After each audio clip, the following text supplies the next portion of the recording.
যোগমায়া দেবী একটি বাছুরের রূপ ধরে আমার রাধারানীর সম্মুখে এসে উপস্থিত হয়েছে। রাধারানী আমার বাছুরিটিকে আপনি হৃদয় জড়িয়ে ধরে ঘরের বাহির হয়ে এসেছেন। জটিলা দেখে বলছে, কিরে সুবল, বাছুরিটি কোথায় পেলি? বলছে, মা, তোমার রান্নাঘরের এক পাশে কিনারে ছিল। বাহ, ভালো, তাহলে তোর আমাদের বাড়িতে এসে মনোবাঞ্ছা পূর্ণ হয়েছে বল? হ্যাঁ মা, পূর্ণ হয়েছে। তো মনে মনে চিন্তা করছে, রাধারানী আমার শাশুড়ি তো আমাকে চিনতে পারিনি, তাহলে চিনতে পারিনি, এই সুযোগে আমার প্রাণ বধূয়ার দর্শনে যাচ্ছি, আমার প্রাণ বধূয়ার কৃপা লাভে যাচ্ছি। আমি আমার গুরুজন শাশুড়ির চরণে প্রণাম করে আমার প্রাণ গোবিন্দের বদন দর্শনে যাই। তাই তিনি কি করেছেন? আমার প্রাণ রাধারানী শাশুড়ির চরণে প্রণাম করেছেন। বৈষ্ণব পদকর্তা এক পাশে কলমে দিয়ে বলছেন, দেখো দেখো, যিনি এই বিশ্বের শ্রেষ্ঠেশ্বরী রাসবিহারী আমার রাধারানী, যার কৃপা, যার চরণ পরশ করবার জন্য এই বিশ্বের প্রত্যেকটা মানুষ, প্রত্যেকটা ভক্ত, প্রত্যেকটা জীব কাতর হয়ে চেয়ে রয়েছে, সেই প্রাণ রাধারানী আমার শাশুড়ির চরণে প্রণাম করিয়ে এই ধরার মাঝে জগৎ জীবকে শিক্ষা দিয়ে বলছে, নিজের আচরিয়া ধর্ম জীবের শিখা, নিজের আচরিয়া ধর্ম জীবে শিখা নাহি,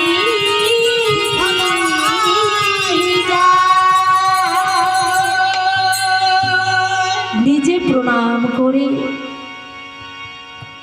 নিজে শিক্ষা দিয়ে জগৎ জীবকে শিক্ষা দিচ্ছেন। ওগো, এই সংসারে যদি কোনো সন্তান, যদি কোনো ভক্ত, যদি কোনো পরমজন গুরুজনের, মাতা পিতা বা গুরুজনের আশীর্বাদ নিয়ে সংসারে যে কোনো কর্ম, যে কোনো কার্যে যায়, সেই ভক্তের সমস্ত মনোবাঞ্ছা একমাত্র পূরণ করে আমার শ্রী গোবিন্দ। তাই গৌর হরি বল, হরি বল। তাই রাধারানী আমার শাশুড়িকে প্রণাম জানিয়ে আমার গোবিন্দের উদ্দেশ্য চলেছে। সুবলের বেশে গৌরী উদ্দেশ্য করেছেন হরি,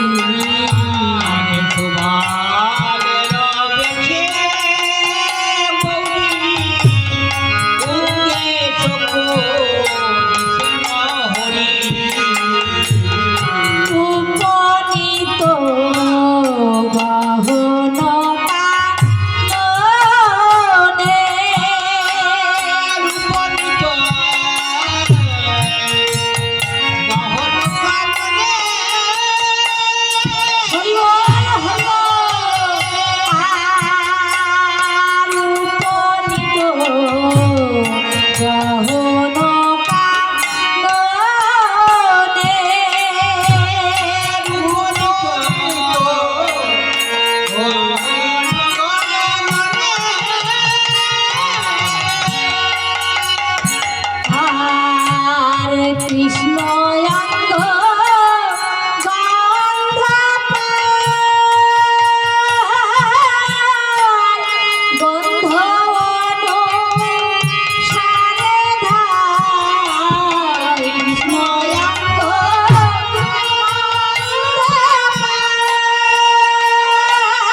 যেখানে আমার শ্রী গোবিন্দ, সেখানে গিয়ে আমার রাধারানী উপস্থিত হয়েছে। সুবল বেশে রাধারানীকে দেখে প্রাণে গোবিন্দ আমার বলছে, কিরে সুবল, আমার রাধারানীকে আনতে পারিসনি? কোথায়? চঞ্চল মনে চারিদিকে চাইছেন, রাধারানীকে দেখছেন না। কোথায় কোথায় আমার রাধারানী? কই আমার রাধারানী? সুবল, আমার রাধারানীকে আনতে পারিসনি? রাধারানীকে যখন আনিসনি, তখন আর আমার এই জীবন রাখব না। আমি মনে বাসনা করেছি ওই রাধা কুণ্ডের জলে ঝাঁপ দিয়ে এই প্রাণ বিসর্জন দেব। তাই গৌর হরি বল, হরি বল।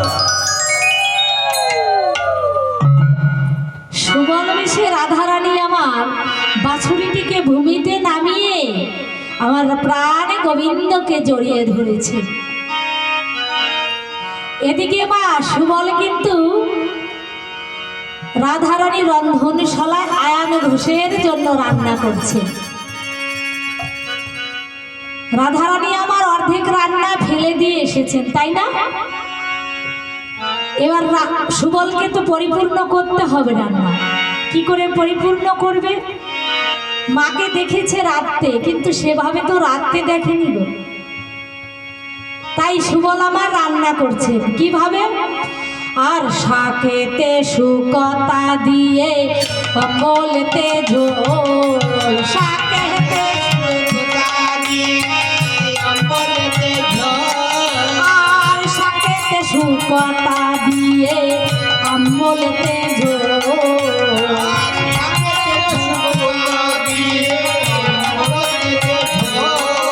আর পারো মানে ফোরম দিয়ে রাধিছেন সুবল।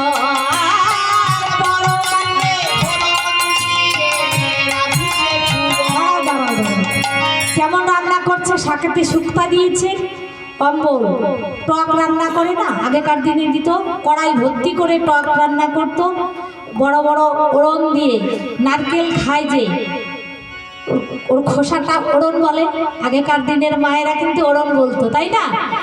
ওর ভিতরে একটা বাঁশের লাঠি ছেঁচে ছেঁচে দিয়ে তাকে কি বলা হয়? ওড়ন। আগেকার দিনে কড়াই ভর্তি করে মায়েরা রাখতেন, কি দিতেন? ওর মধ্যে চিনি দিয়ে সুস্বাদু করবার জন্য ফোড়ন দিতেন, কড়াই ভর্তি করে ঝোল দিতেন। এখন দেয় না, এখন মায়েরা এখন শটে খাটে করেন, একটু একটু করে করেন, চামচ দিয়ে কেটে কেটে দেয়, তাই না? হ্যাঁ, এখন আর ওগুলো রান্না করে না, কিন্তু খেতে মা স্বাদ কিন্তু ওইটা। কড়াই ভর্তি করে রাখতেন, ওড়ন ভরে দিতেন, আর থাল ভর্তি করে মেখে শুধু ছুরুত করে টান দিয়ে খেতেন, কি তাই না? দাদু দাদু তো কিছু বলে না, দাদু কিচ্ছু বলে না, ভাবছেন কি সত্যি? আগেকার দিনে অনুষ্ঠান বাড়িতে যদি কেউ অনুষ্ঠানে যেত, বলতো আমি না আজকে এই কয় ওড়ন ডাল খেয়েছি, বলে ওর থেকে ও পাল্লা পাল্লি দেয়, আমি এই কয় ওড়ন খেয়েছি, ও বলে আমি এই কয় ওড়ন আমি টক দিয়ে ভাত খেয়েছি, টক খেয়েছি, এই যে পাল্লা পাল্লি। আগেকার দিনে ওরকম ছিল। তাই সুবল আমার কড়াই ভর্তি করে অম্বলেতে ঝোল দিয়েছে। আর কি করছেন? পায়েস রান্না করছেন কড়াই ভর্তি করে, তার ভিতরে তেল আলাদা করে কড়ার মধ্যে তেল দিয়েছেন। কতটা? তেলের মধ্যে পাঁচ ফোড়ন, জিরা, সম্ভারা, যত যা আছে সব কিছু তেলের মধ্যে করে ছেড়ে দিয়েছেন। যেই না ছেড়ে দিয়েছেন, এখন তো দেখেছেন মাকে রাখতে কি দেখেছেন? ওই যে ডাল সম্ভারা দেয়, তরকারি সম্ভারা দেয়, তো পায়েসে তো সম্ভারা দিতে হবে, তাই না? হ্যাঁ, সম্ভারা দিতে হবে। তার তো মনে ধরা আছে, আমার মা তো এইভাবে রাখতেন, তেজপাতা সবই দিয়ে সম্ভারা দেয়। পায়েস তো প্রায় হয়ে আসছে, তাহলে এবার সম্ভারাটা দিয়ে দিই। তাহলে কি করে? তেলের মধ্যে যা কিছু আছে ফোড়ন সমস্ত কিছু তেলের মধ্যে ছেড়ে দিয়ে আমার সুবল কি করেছে? পায়েসটা এমন ভাবে ছেড়ে দিয়েছে না, বসা মানুষ চমকে, বসা মানুষ উঠে গিয়ে চমকে দূরে সরে গেছে। সরে গিয়ে এইভাবে বেড়াচ্ছেন। তাই বৈষ্ণব পদকর্তা বলছেন সাকেতে সুকর্তা দিয়ে বলতে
শাশুড়ি মনে মনে চিন্তা করছে বধূ তো আমার রান্না করতে সেই যে ঢুকেছে, রান্না হচ্ছে না, ব্যাপারটা কি?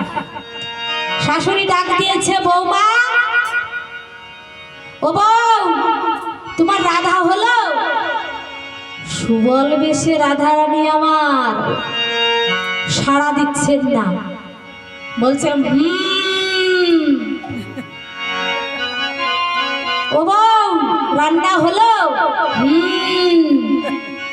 আর কিছু না, শুধু এই শব্দটাই করছে, বারবার করে ডাকছেন। ননদি এসে কুটিলা এসে বলছে বৌমা তোমার রান্না হলো? বলছে দ্বিতীয় কোনো আর উচ্চারণ নেই। মনে মনে চিন্তা করছে এই বৌমার বোধ হয় কিছুতে ধরেছে, ভূতে ধরেছে, ওই যে বাতাসে ধরেছে। আগেকার দিনে বলতো না ঝাড়ফুস করতে হবে, চলো যাই।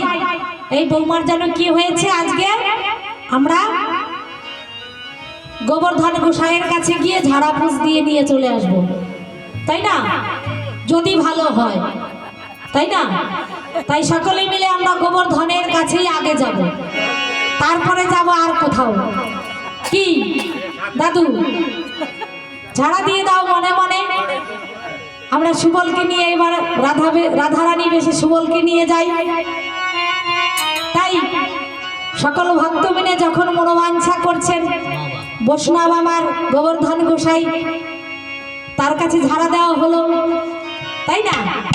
এবার যখন বলছে ঝাড়ফুস দিতে হবে, এদিকে রাধারানী আমার যোগমায়া দেবীকে আহ্বান করছেন, যাও যোগমায়া দেবী সখীগণে সকলে মিলে নিয়ে সুবলকে ঘরের বাহির করে নিয়ে আসো, না হলে যে যুগল হবে না। যোগমায়া দেবী এমন সময় কি উপস্থিত হয়েছেন, এমন সময় কি উপস্থিত হয়েছেন, জটিলাকে বলছে মা শুনেছি রাধাকুণ্ডের জলে যদি কোনো ভক্ত মনোবাঞ্ছা করে, রোগ শোক ভব জ্বালা ত্রিতাপ জ্বালা জুড়িয়ে শীতল হয়ে যায়, ওই রাধাকুণ্ডের জলে স্নান করলে তাই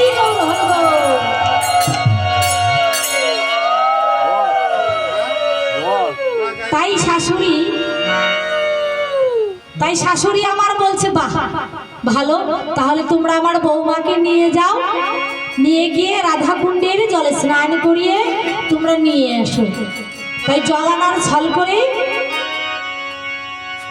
কণ্ঠে কলসি নিয়ে সুবল বেশে রাধারানী আমার চলেছেন, রাধারানী বেশে সুবল চলেছেন।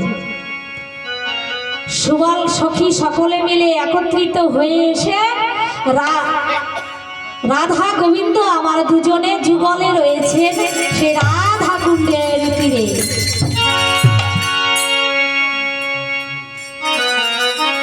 রাধা কুণ্ডের তীরে রাধা গোবিন্দ আমার যুগলে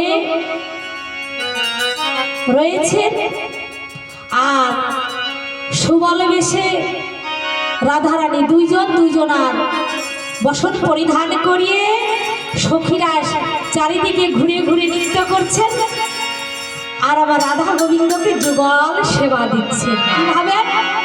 আর মিলিল শ্যামের বামে নবীন কিশোরী,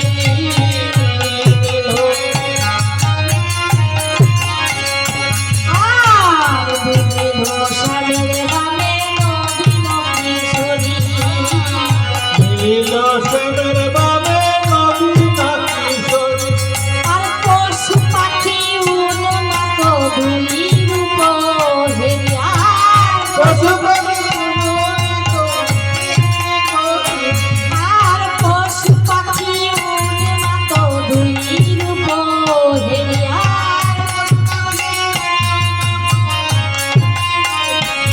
আর বনের মধ্যে তরুলতা করে উঠাইয়া,